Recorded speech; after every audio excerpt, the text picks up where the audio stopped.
All right, time for the Battle of Lanka. Just to mention, I haven't read this before. I watched a video about the Ramayana. I know a little bit, but this is exciting for me. This is my first time reading it. So, Battle of Lanka. I am learning with you guys. These are my real guesses. So, looks like they made it to Lanka, and there is going to be a big battle. And you can see Ravana up there with his 10 heads. And then let's see. And there is Prince Rama with his magic bow. Coming, and they're going to have to get in the gate somehow past those demons. Battle of Lanka. Once the bridge was complete, Rama's army marched across it to the island of Lanka.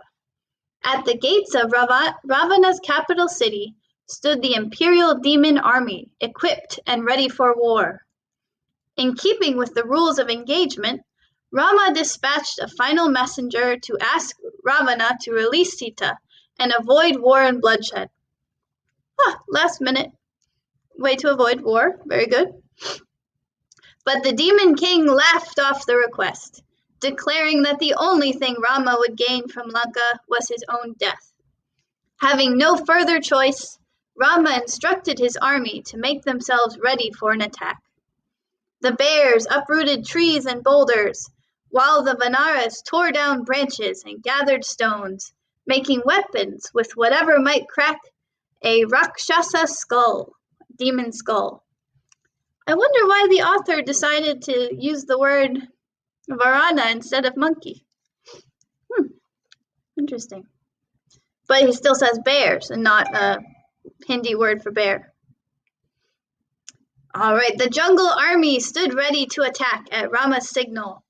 The blue warrior waited for the auspicious moment, the right lucky moment, when the sun reached its zenith in the sky, highest point. The demon army, being creatures of darkness and gloom, would be at their weakest during this hour. Ooh, very smart. And then you can see here. Oh boy. All right, they have all the stones from their bridge that say Rama on them. They're using them now as weapons versus spears. Versus some real weapons over on the demon side. As the sun finally reached its highest point in the sky, Rama issued the order to attack. A deafening roar erupted from the charging Vanaras and bears as they surged toward the hordes of demons, who responded in kind, blowing their horns and conches and conchs, seashells.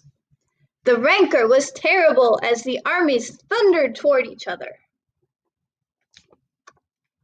Oh wow, giant battle scene. Look at all the air is filled with arrows. You've got demons, bears, monkeys, all fighting each other. Very fierce. And elephants. More elephants too. Oh my goodness.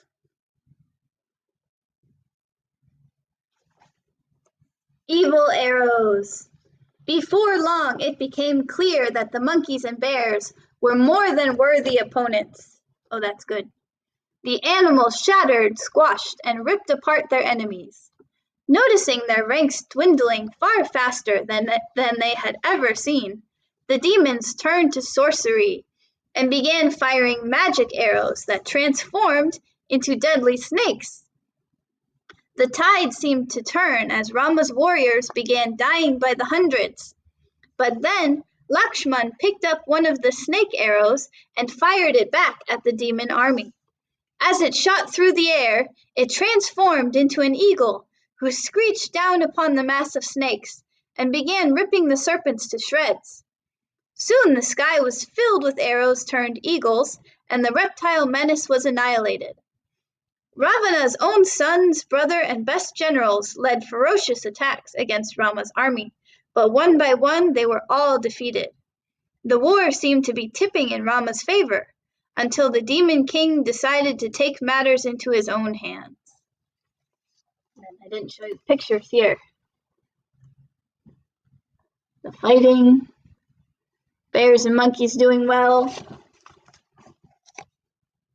And these snake arrows really taking them out till they shot them back and they turned into eagles. Wow.